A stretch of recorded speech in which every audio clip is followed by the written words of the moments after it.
am Orlando Jones, and I just want you to know that the Moana Nui Podcast will be starting soon. Stay tuned, yo. I'm Veronica Taylor, and from myself and Ash Ketchum, I just want to say, Moana Nui, I choose you!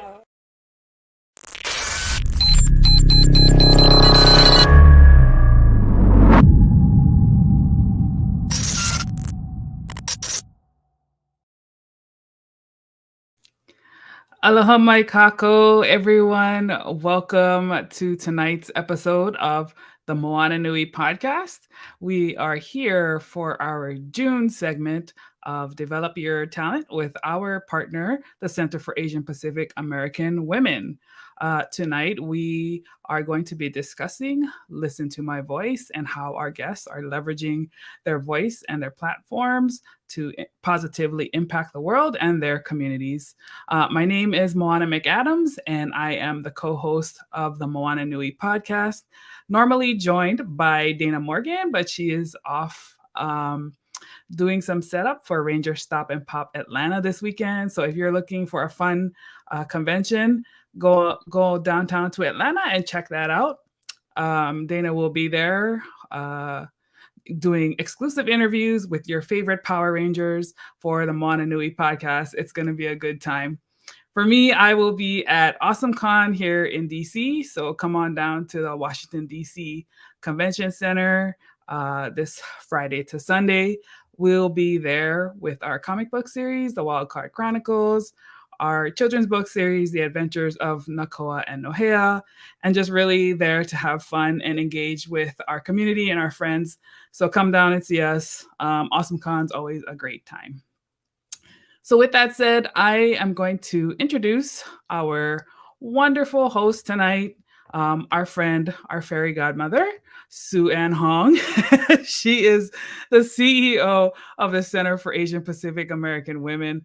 And as always, it is a pleasure to partner with her here on this show and all of the other wonderful things that she is doing to help the AANHPI community. So with that said, I'm going to bring Sue Ann up. Aloha, Sue Ann. Hello. It's always a privilege and an honor to be here with you and Dana.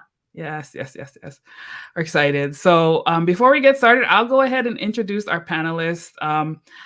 This is kind of a special episode because we are joined by our Apali Sisterhood, and it's really great to see these ladies in this forum. So we'll start with Gigi. Gigi is the Senior Merchandising Manager for Tory Richard, vertical retailer of resort wear in Honolulu, Hawaii.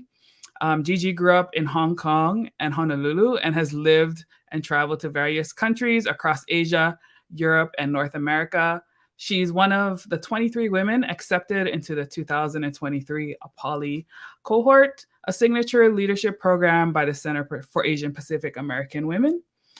Having worked in apparel merchandising for most of her career, Gigi specializes in merchandise planning and product strategies.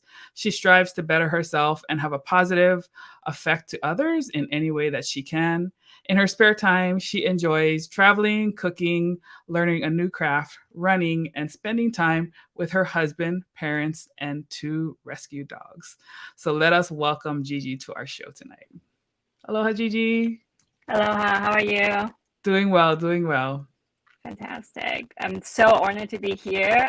It is, thank you so much for inviting me to the show. It's such a great honor. I've never done a podcast before, so it is my first time, and I am so excited to be part of this. Awesome. Our next guest is Erin. Erin is a proud second-generation Filipina American tech entrepreneur, Silicon Valley native born and raised. She's also known as an internationally acclaimed author of the 2019 O'Reilly Media's Creating Augmented and Virtual Realities, Theory and Practice for Next Generation Spatial Computing. Early in her career, Erin worked as official paid electoral campaign staff for Ro Khanna for Congress and Obama for America in 2012. For over a decade, Erin has been sought out to advocate serving numerous nonprofit organization boards. In 2015, she co-founded Philippine X Americans in STEAM, Science, Technology, Engineering, Arts, and Mathematics, FASTER, where she serves as the national board president. She is a UC Berkeley alumnus. Her chapbook, 16 Dimensions, composed of over a decade's spoken word and page poetry, is currently in production. So let us welcome Erin to the show as well. Aloha, Erin. Aloha. Thank you so much for having us. Yes, of course. Absolutely. It's a pleasure. And then last but certainly not least, Alice is an inventor, social entrepreneur, CEO of Solite Design and CUS95 Incorporated. She's a former professor in architecture and material technology at Columbia University and Parsons the New School. Fueled by her passion for helping the underserved, Alice invented products that address the world crisis. Her first invention, the solar puff, has impacted over 1 million people living in underserved regions worldwide. She has won numerous awards, including the U.S. Patent Award for Humanity, and her inventions have exhibited at MoMA, the Modern Museum of Art in New York City, in 2019, and she was featured in Hillary Clinton's book, The Book of Gutsy Women, Fast Company honoree for World Changing Idea in 2022, Marie Claire Power Trip 2022 honoree for the most influential women, 2022 Forbes 50/50 Impact honoree, and also being featured in Apple TV docuseries Gutsy, episode 6 with Hillary Clinton. And Alex has also been featured on ABC Good Morning America on her recent mission to Ukraine. So let us welcome Alice to the show. Welcome, ladies. Welcome, Alice. Aloha. Thank you so much for having us. It's an honor to be here. Yes, absolutely. So with that said, I'm going to hand it over to Sue-Ann to take us through tonight's episode. For those who are watching, please feel free to engage with our panelists in the conversation. You can ask questions in the comments, and we will be answering those as we go along tonight. So enjoy the episode, everybody. Oh, Sue-Ann, you're on mute. Sorry. I'm just having a little soliloquy here. So welcome everyone, and thank you again for joining us tonight. And I am especially excited about this particular episode because it is about Asian American, Native Hawaiian, and Pacific Islander women using their voice. Now, if you think about the stereotype of that soft, demure, speak only when spoken to, how many of us in our culture was told these messages when we were little? And somehow it translates into other places of work, and from my situation, place of corporate. And that affected the way that I led, the way that people saw me. And so tonight, I want you to really think about how these three incredible leaders are using their voice, how they develop their voice, and what can you do as you think through amplifying your own voice.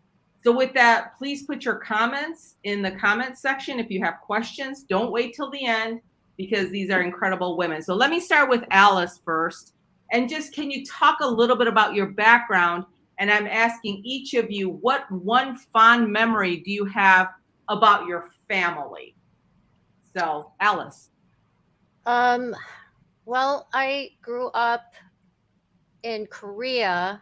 I immigrated when I was 4 years old, and we lived in a very poor neighborhood outside of Syracuse. And I remember my parents, my father being an architect and my mother was an artist, and they would make our own furniture. My mother would paint like tapestry and then make clothes out of them. And I remember having the weirdest outfits growing up and being embarrassed to go to school because she would dress me in these weird outfits that she made for me. And thinking back now, I think those were like the most creative inventions that, I was totally embarrassed as a kid, but thinking back, I think it took a lot of balls and a lot of creativity for my mom to do that, to send her kids off to school in these creations. And yeah, that's the first thing that comes to mind. And I think that that instilled that creativity, the using of imagination is something that was instilled in me early on, and I consider it a real blessing now. I was going to say you are definitely influencing that creativity and innovation. And so I can't wait for you guys to hear more about Alice in a little bit. But what about you, Erin?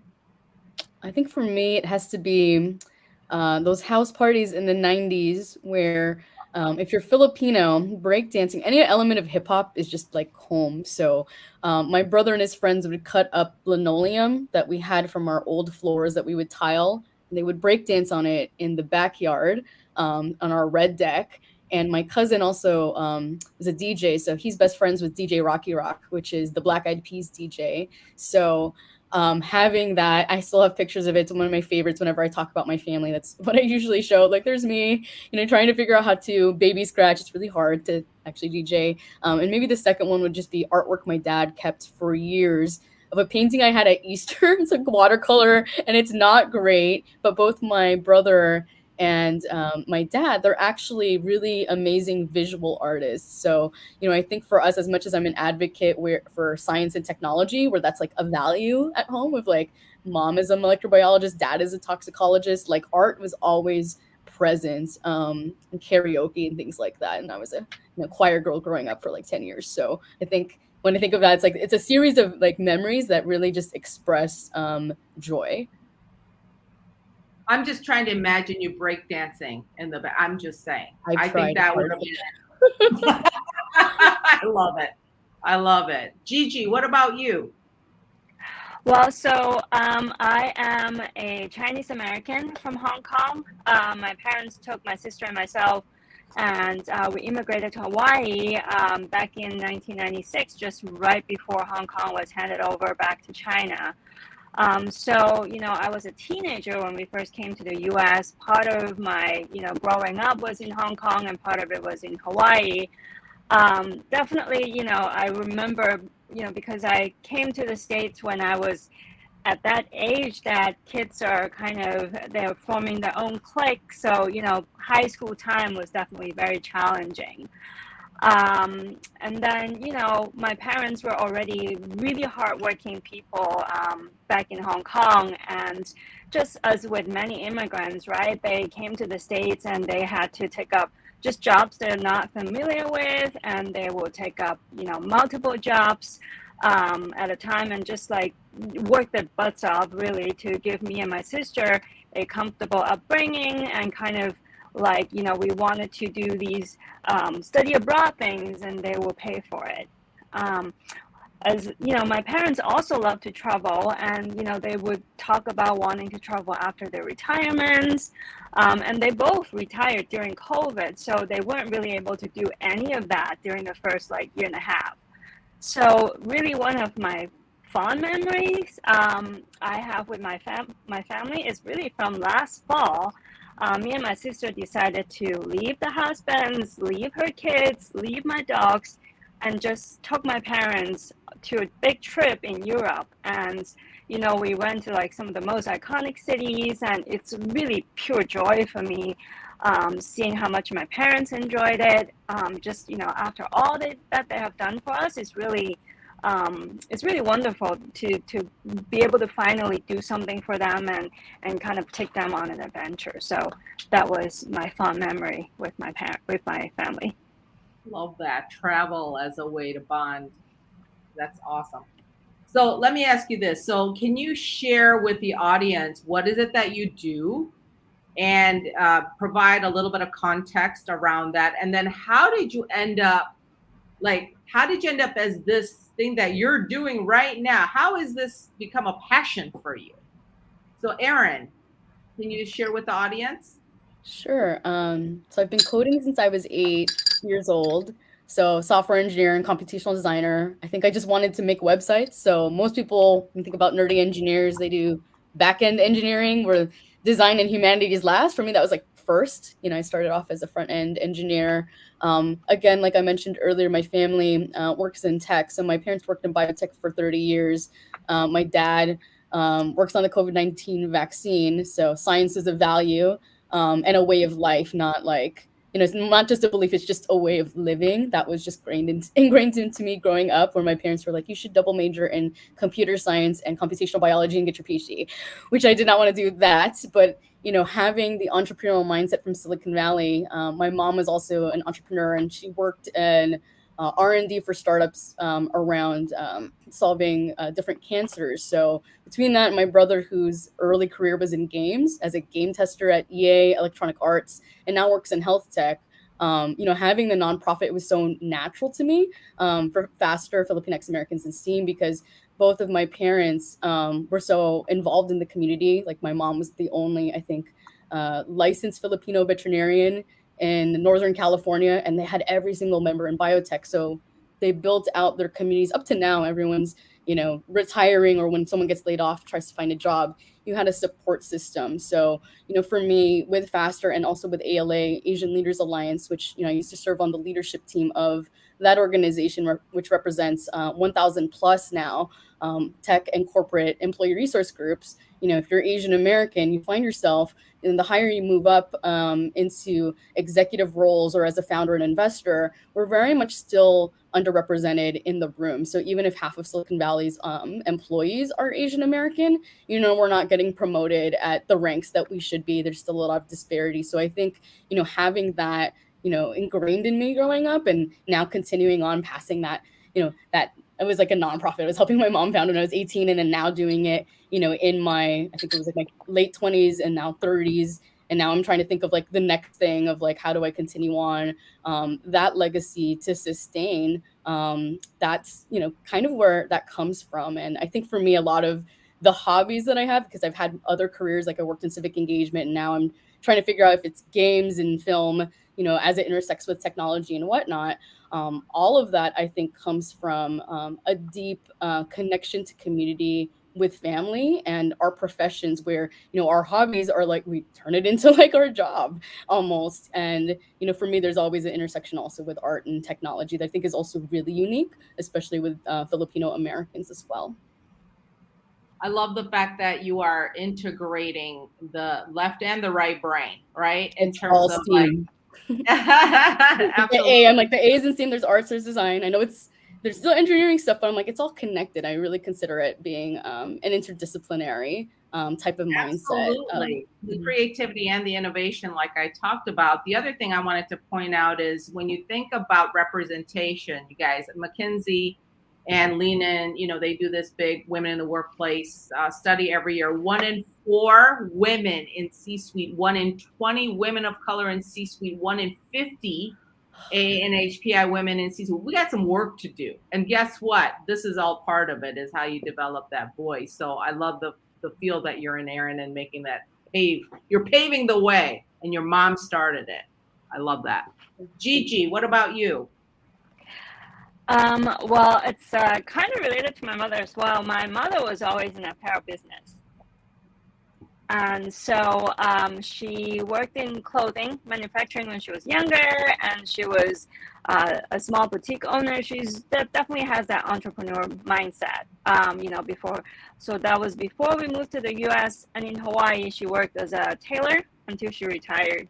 So kind of naturally for me, when I first started college, I refused to even entertain the apparel design and merchandising program. I was secretly interested, but I was like at that rebellious stage. I was like, I don't want to follow my mother's footsteps. I want to do something else. So of course, then I eventually, started really taking classes in the field, and then, the rest is history. I was really interested in it, and eventually graduated with a degree in apparel design and merchandising. And I've always had my career in this field, whether it be in e-commerce. I was I definitely was in at the selling side for a while. Whatever position I was in, I was always very passionate about, the apparel and the retail industry. So, kind of landed where I am, and kind of in the merchandising field a number of years ago, and just started really growing in the direction I'm in. So so that's and I'm it's just, I can talk all about merchandising and how to kind of plan your business plan and making sure that you are maximizing your KPI. I can talk about that all day. Gigi, one thing, what took you over? You didn't want to be in merchandising. You didn't want to be in what pushed you over? What pushed me over? I think it really, I've always interested in it. It was just like kind of a, almost like a refusal. Well, this is what my mom wanted me to do. This is what my mom, think that I should do. So I don't want to do it. But then I think it just eventually I was like, there's a class and I should take it, and I'm gonna see if it will work out, and I think that did it. I started taking classes, and mind you, my mom would be like kind of helping me and commenting on my homework back then, and it's always like there's always a fight, right? But then at the end, it's the love. I do love this field. Yeah. I know we don't want to listen to our moms sometimes. It is what it is. Alice, what about you? How in the world did you end up inventing solar lights, for goodness sakes, and change? What did you do? So I had my son in 2004, and we were going to the doctor's office so often. He had asthma, and there's a saying, a worried mom does better research than the FBI. And so I did so much research on why there were so many kids with asthma in the doctor's office in New York City. And it turned out that 75% of the pollution comes from energy consumption in buildings, fossil fuels. The pollution is so intense that it's actually changing our genetics as a human species. Like when we were young, having celery and peanut butter was a really good snack for kids. And now you can't touch a school with a peanut or anything like a nut for miles.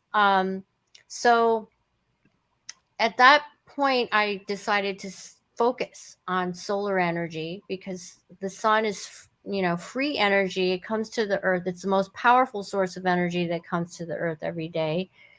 And I was teaching material technology at Columbia University, and the trend in material technology is everything's getting thinner, lighter, faster, stronger, smarter. And I was sewing solar panels to fabric and thin substrates.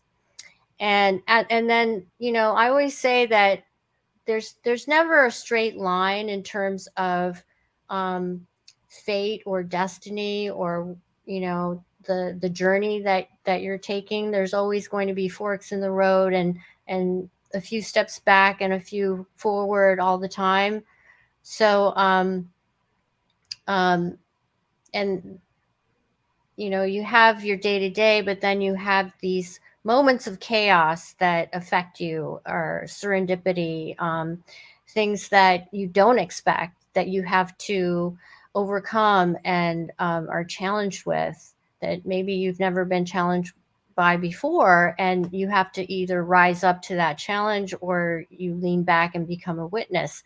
So, after witnessing so many natural disasters occur more frequently, when the Haiti earthquake happened, I decided to step in and change my curriculum around at Columbia. And I asked the dean if I could change my curriculum to be an innovation studio to help Haiti, because, natural disaster after natural disaster, this is going to keep happening. And he let me, and we basically did a whole bunch of research on Haiti, and it turned out they were just a microcosm of what was happening globally. There were the extreme poverty. People were living on $3 a day, and they were spending 30% of their income on kerosene to light their world at night. And most of the country was not electrified. And globally, 2.6 billion people have no access to electricity, and they use kerosene. So I researched every solar light out there on the market, and they were all heavy, bulky, hard plastic, non-recyclable.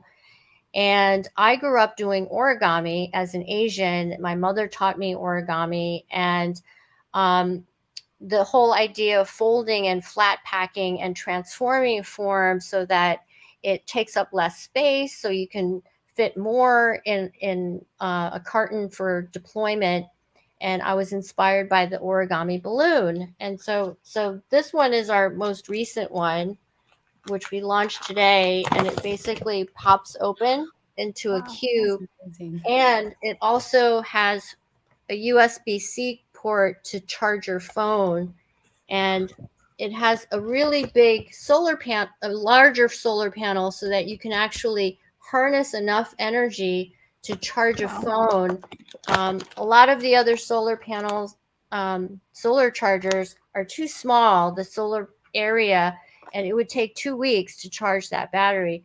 So anyway, so that's an example of using the origami, the Asian art of folding paper, and applying it to a solution for light. And also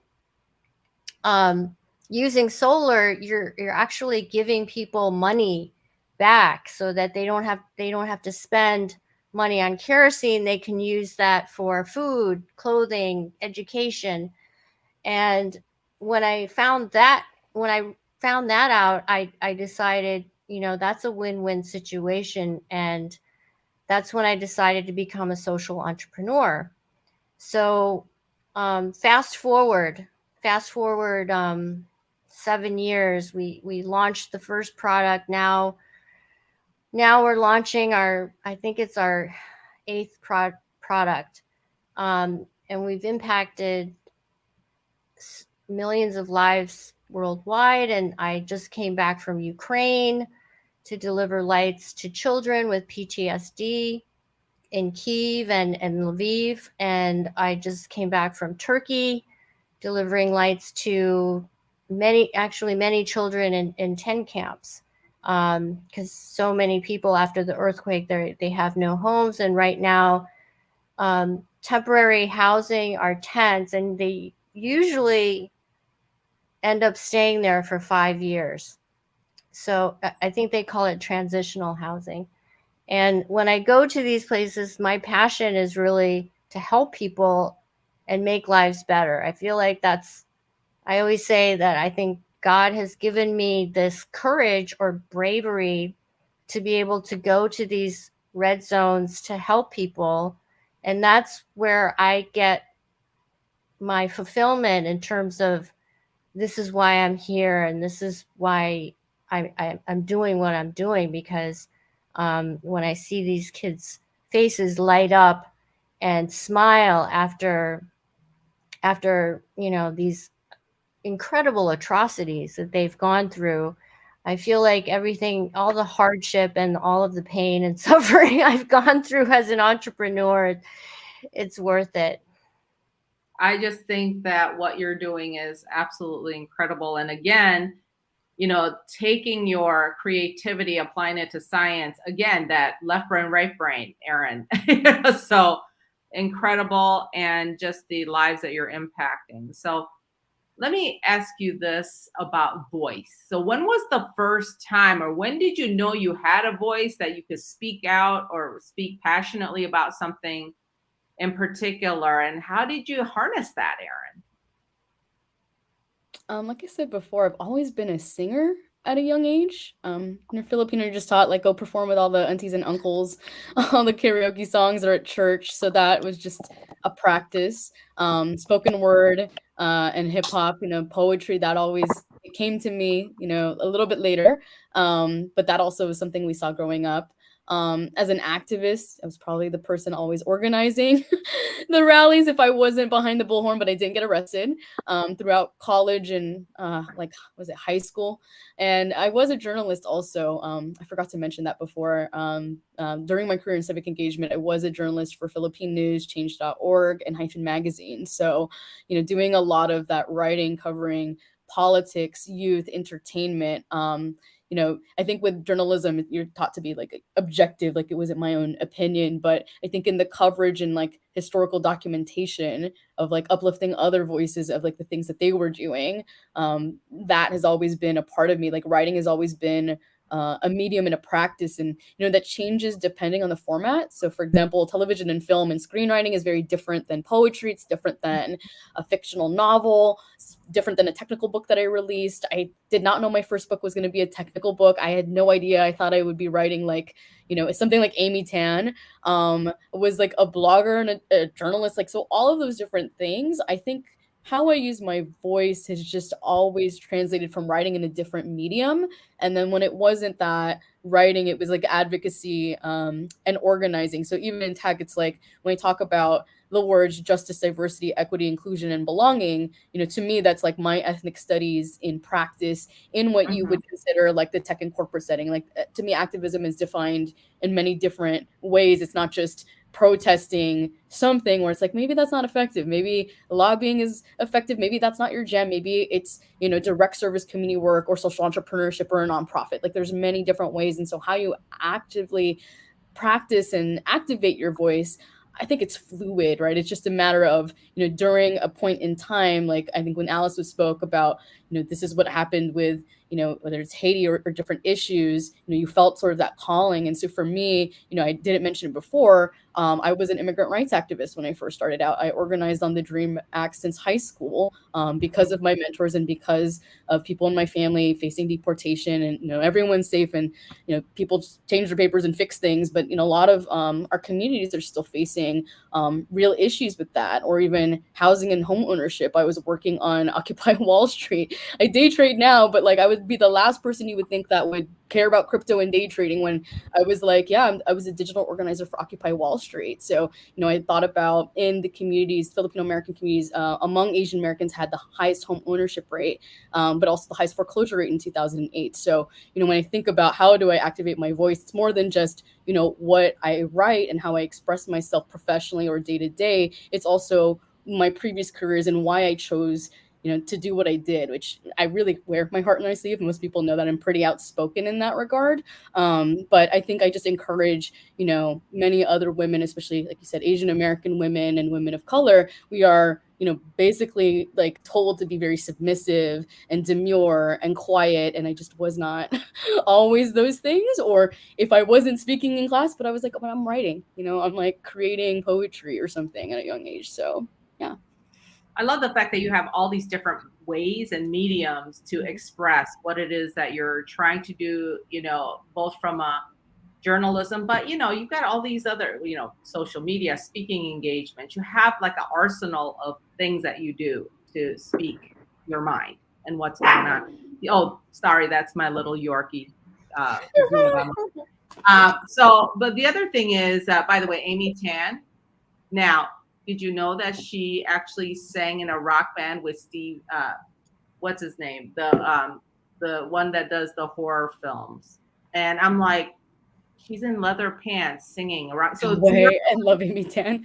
I was like, my jam record. Yes. So I actually, when I interviewed her, brought the recording of her singing. So that was really new. Never knew that. It's amazing. Wow. So, yeah, exactly. And so Gigi, what about you? Like, when did you know?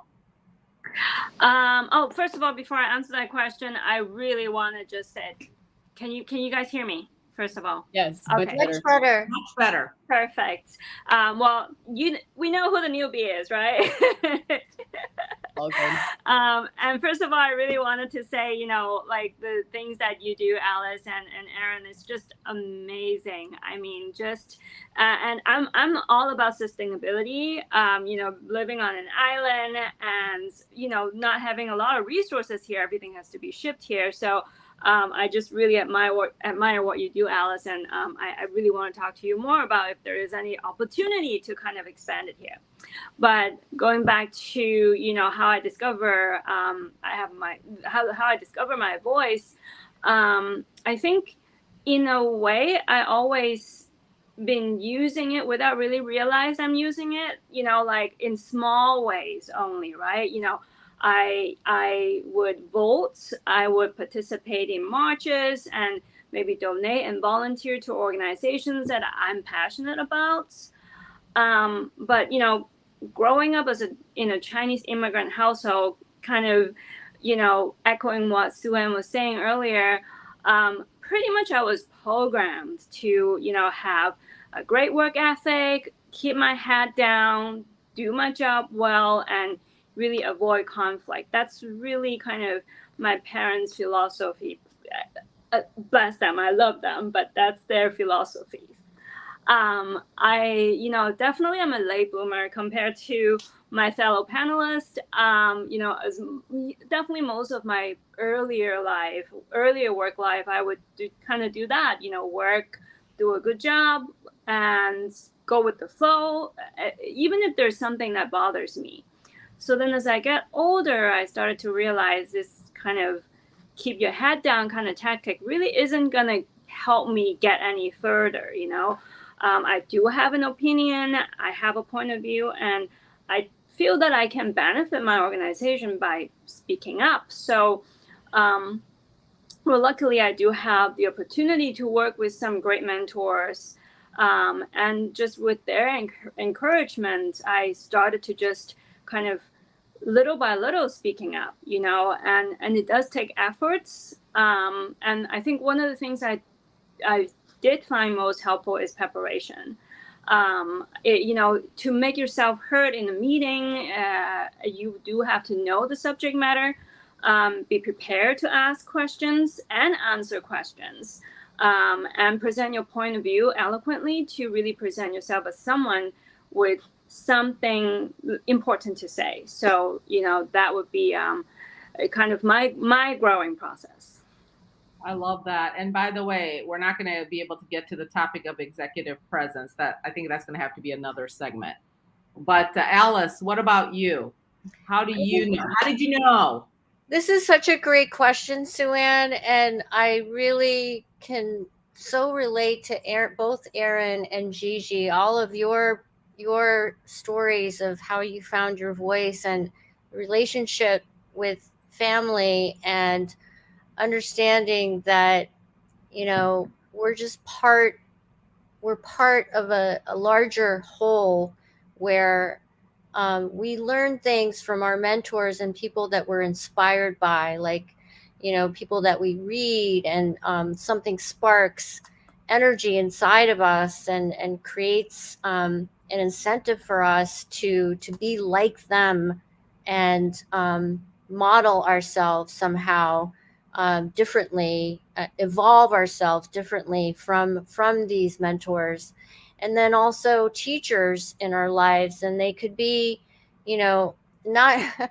I had a lot of terrible teachers in elementary school, and my elementary school actually shut down at a certain point. They closed it all down, but I'm just really grateful for just one or two fantastic teachers that instilled a mentorship and love and admiration into my life that gave me courage and inspired me to do more, to work harder, to excel in ways that were not average.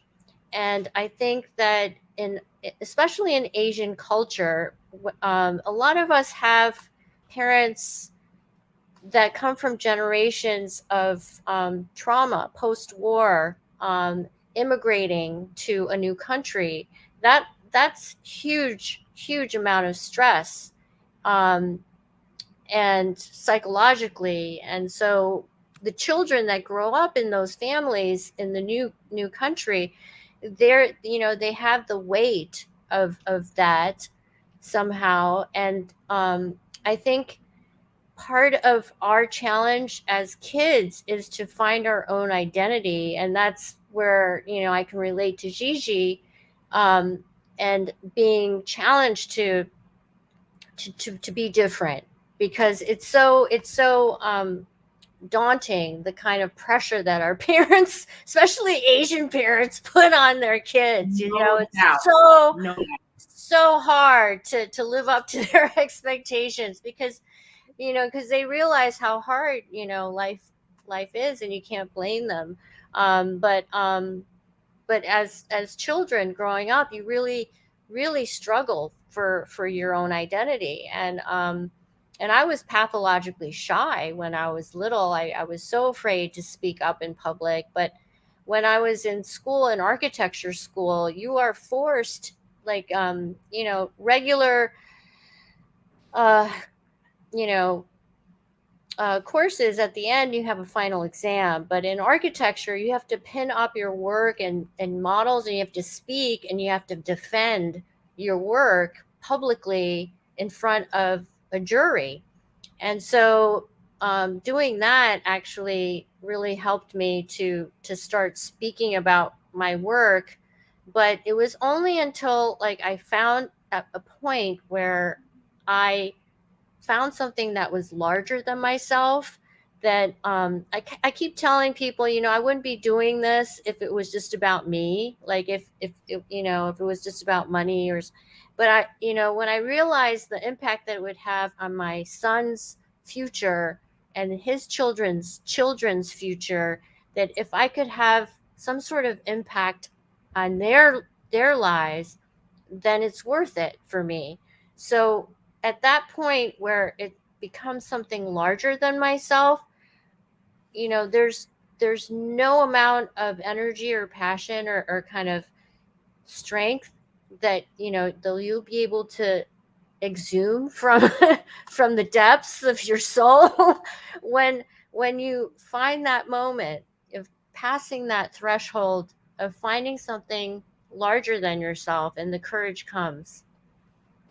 I love that. It's that tying to whatever it is that you're doing to a mission and a vision of what it is that you're trying to do for the greater good.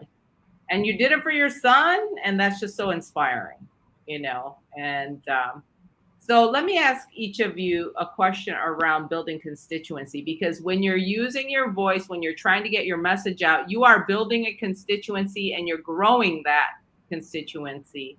How are you doing that? Can you give some specific examples of how you do that, just to give some tips and hints for our audience as you're talking about voice? So Gigi? So I think for me is really the first thing to do is just to put myself out there. I'm an INTJ, so I am the thoughtful analyst. I'm also an introvert, so I'm not naturally I'm not a marketer. So having to talk to people, advocate for myself, it didn't come easy for me. So at work, for example, I really do have to take the initiative and the steps to reach out to other department managers, store managers, stakeholders who would affect what I do, and schedule regular meetings with them. And definitely bring ideas, information that would benefit the other party when you come to these meetings, so then the other side finds it valuable for them as well. And it really wasn't something that I could do naturally. So I definitely have to constantly remind myself to do it. But once I started doing it, it's quite easy to notice that the opportunity really is everywhere. Aside from work, of course, joining an organization that really resonates with you and align with your values, I think that's important. So, and that could provide you with a support system. For me, CAPAW, definitely, being in the Poly program, it's really open up so much. I have 20 something sisters now to kind of bounce off ideas with, utilizing social media such as LinkedIn, and really just seize any opportunities. When someone asks you to speak as a panelist at their podcast, you say yes. Even though it might be a little nerve-wracking, just put yourself out there and be kind, be friendly, and I think that's how you can build your constituency. And I appreciate you showing up, Gigi. I love it. She's like, it's the first time I'm doing it. I'm like, well, then that's a perfect start. Yeah. I love it. All right. So, Alice, what about you? How do you build constituency? Well, I guess I have a lot of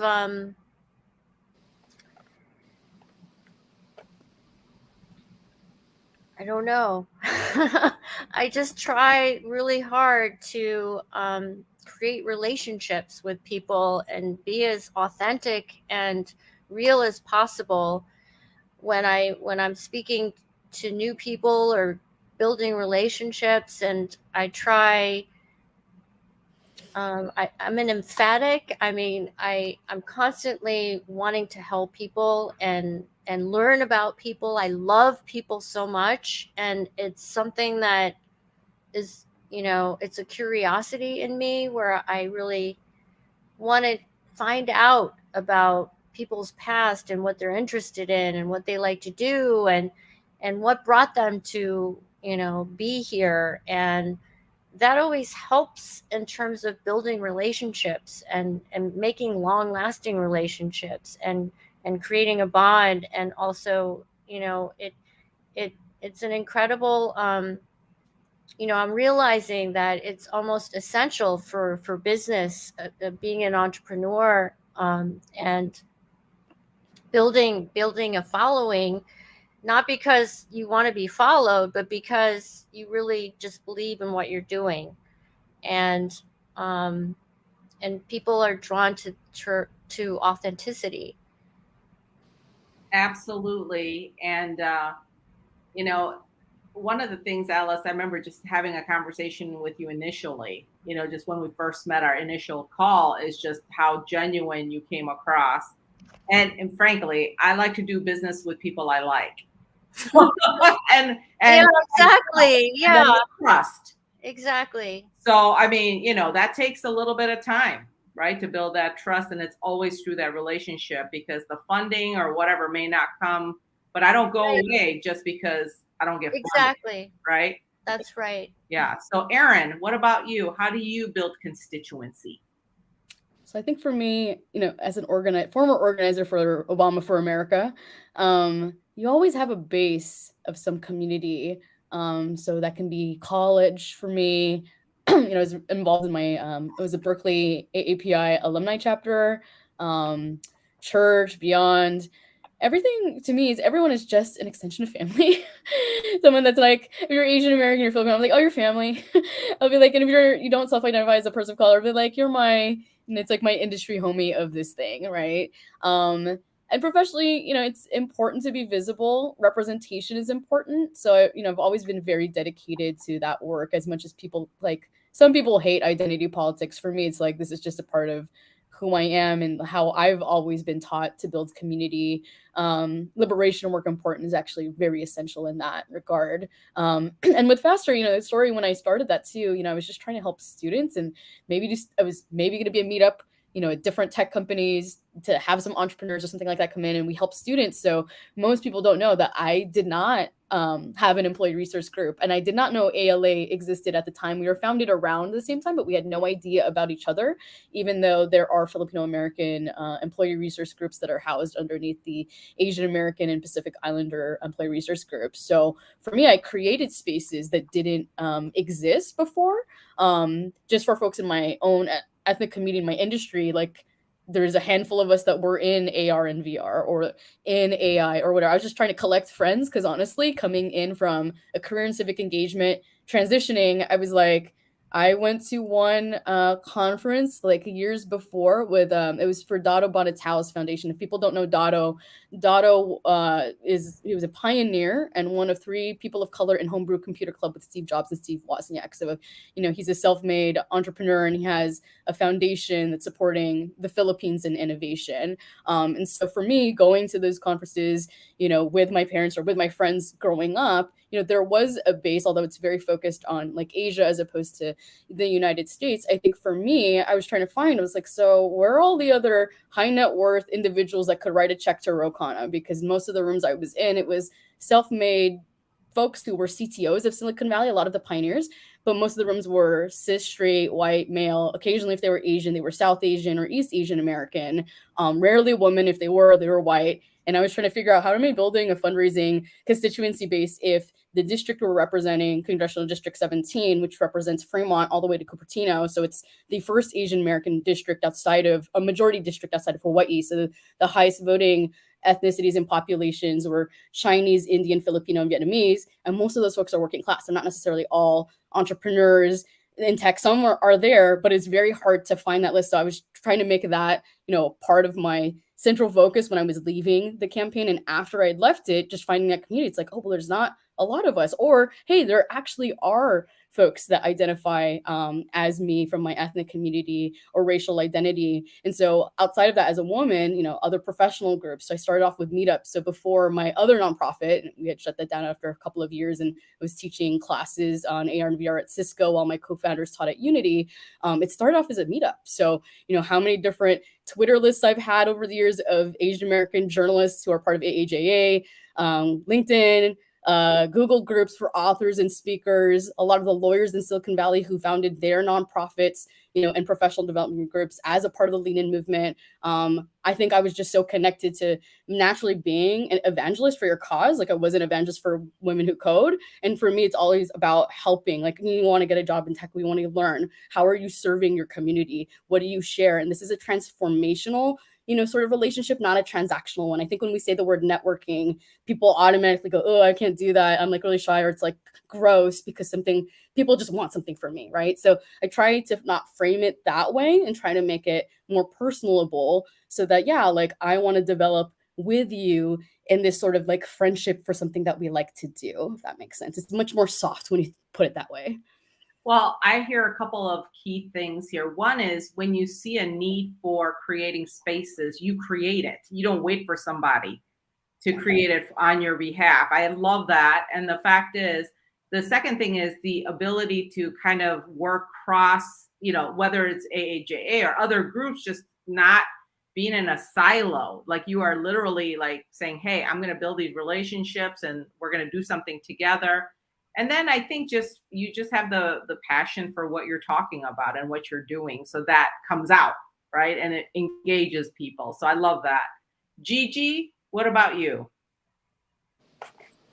To how do I build constituency? Yeah. So we talked about that already, I thought. The in terms of constituency that's internally to Tori Richard. But what do you do outside of Tori Richard? So I don't really have. I would have to say more on just kind of outside of work. It would just be it's a lot of like for example, networking. Yeah. Just using social media like LinkedIn. That's, I think, a big one for me to build a network. Using, other volunteering organizations. CAPAW was a really good resource for me currently. Really just reaching out to other people. I haven't, I'm definitely not as kind of involved as Erin with all the, different organizations she's in. I'm definitely trying to, do a bit, definitely do more of that. But I think, for me is really utilizing LinkedIn and expanding my network that way. LinkedIn is very important especially I think with the pandemic, it became much more important than I think people realize. And how you build that profile and how that gets laid, it's very important. Alice, I was going to ask you if, our attendees are saying, okay, I don't have time to do 7 things, okay, for using my voice. But if you were to say, I'm going to give you one piece of advice, what you can do to make a change or make a habit, doing something now to make a difference in using your voice, what would it be? Doing something right now.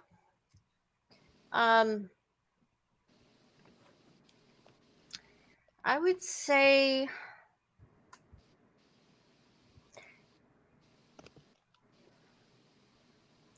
break out of your comfort zone.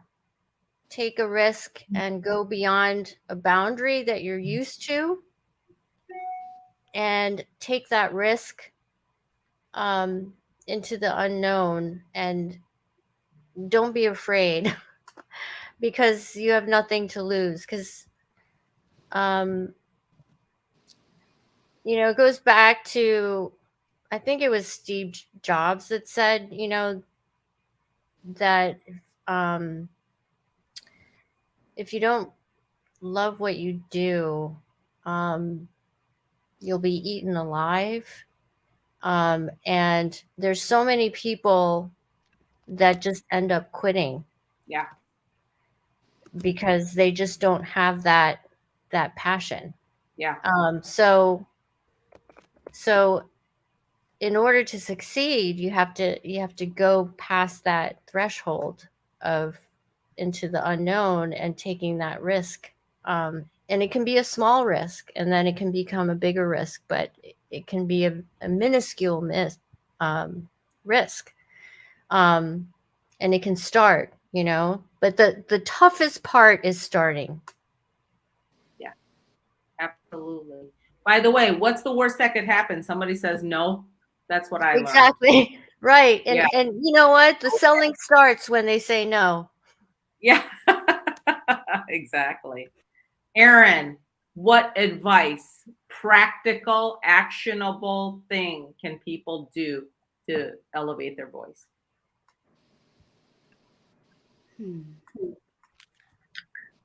Yeah, I think everyone's always engaged on social media, like everyone has said. I think that's important. I'd like to say something about cancel culture. There's intention versus impact. Like you could intend to share something, but the impact might be perceived a different way. So I think that's something really important to think about, especially with like your professional reputation. That's something we often don't talk about. It's like a taboo issue, right? Like only positive vibes or something, right? So elevating your issue, yeah, I think just raw honesty, right? Because I know being intentional about our messaging, about any issue that we have, elevating our voice in that, it really has to come from a place of authenticity and values with the work that you have. And sometimes I don't post everything that I feel. I used to do that all the time because I did work in a campaign, and campaigns kind of, they control you with messaging. They have to, right? Otherwise they have to do damage control work. So try your best to breathe and have some tact when you're like trying to elevate the message. Really think critically about what it is that you're sharing. So you don't want something that you're saying to fall on deaf ears or sound angry or not constructive or reactive. So like elevating your voice is really thinking about refinement, I think, and what it is that you're trying to share in your messaging. Absolutely. Intentionality about what it is. I always say, people can remember 3 things, but I can't remember like 7. Right? So I think that just honing it to keep the main thing. I think those are important things, especially working at corporate. That was really important. Gigi. For me, I think, if in a corporate setting, stop doubting yourself. I think self-doubt is, it's definitely easier said than done, but, we're always our, biggest saboteur, right? So, you're always telling like thoughts like, oh, well, I don't want to sound stupid, or, someone else probably has the same idea already. Like that kind of thoughts, I think, would bubble up whenever you want to speak up at a business setting. for me especially too, with English being my second language, is kind of like, for a big part of my career was like, my goal is to not stand out at a meeting, right? Like just trying to hide. So I think for somebody who is kind of starting, I would say start with something small. Just, it could even just be asking a question or bringing up something, even agreeing with somebody, something that you find agreeable, but kind of adding on to it. Just little by little, just baby steps. And so with that, you started feeling like, well, that's not so hard. And then more and more you can, really start to speak your mind. And, over time, then it will become easier to sort of share your bigger ideas or even voice an objection, right? That's usually the hardest part. And I think too, when you have something that in your mind that you want to present, definitely, bounce off, use your peers, right? Use your peers, your mentor, your colleagues, someone that you can trust, bounce off ideas with them, get a sense check if you can, and, so that you can build that support and confidence once you have to be in the big meeting and present that idea that you have. Absolutely. Preparation, right, Gigi? Absolutely. Yeah. And I love, Erin, what you said about the fact that, you don't necessarily want to post everything that you're thinking. That is probably not a good strategy. I was like, I no longer work in campaigns. I'm just going to say everything and I don't care. And people be like, yo, are you thinking about like editing what you're saying? And I was like, no. I need lessons from you, Erin, because like I had angry email chains. I used to just vent like, oh, I don't do. When do I look at some of this social media? Oh my gosh, we got to get rolling on social media, Alice. But we got the network to help, right? So this is a good thing. So everyone, can you believe we're already at time? These are incredible. I told you, these are incredible leaders who are doing some amazing things in their community, in their company, their organization. And I want you to make sure you take away at least one thing you can actually do to get your voice heard and to amplify. So I hope that you enjoyed tonight's segment. And with that, thank you to my amazing, amazing panelists, my Apolli cohort 2023. Yes. And, I'm just very incredibly honored and proud to have them in our cohort. So with that, Moana. Thank you so much. That was such a wonderful conversation. A little bit of activism, a little bit of rebellion. I'm all about that. And I really like the point that Erin made about, creating the spaces that you want to exist. I mean, that's really why this podcast exists, because I wanted to have more platforms for the Asian American Pacific Islander community. And of course, with more of a focus and elevation for the Native Hawaiian and Pacific Islanders, because it is a minority in a minority. So thank you, ladies, my fellow Apolli sisters. Always wonderful to hear all of the great things that you all are doing. And thank you to Sue-Ann for creating this community. It is constant inspiration. And just, motivation to keep going and expanding your platforms and helping each other, as we go about our journeys in this world and where it takes us. So thank you all for joining us tonight. To our viewers, thank you for tuning in. Saw you guys popping in tonight. Thank you so much for listening in, and be sure to like and subscribe, share the episode if you know some folks who could appreciate this message and maybe need a little bit of fire under the butt to use their voice and take that jump, take the leap. It's okay. Like, this is a panel full of people who did it and kind of defied the odds of what we have been kind of programmed to do. So thank you all for your bravery. Next week, we are going to be talking about think we're doing reviews on the Spider-Verse movie, which I haven't seen yet, but I'm excited to see that. So we're going to a little bit of pop culture fun next week. So tune in for that. But with that said, thank you, ladies. I hope you guys have a wonderful weekend, and we will talk to you guys soon. Take care, everybody. Thank you. Thank you, Moana, Suyan, Erin, Gigi. Peace.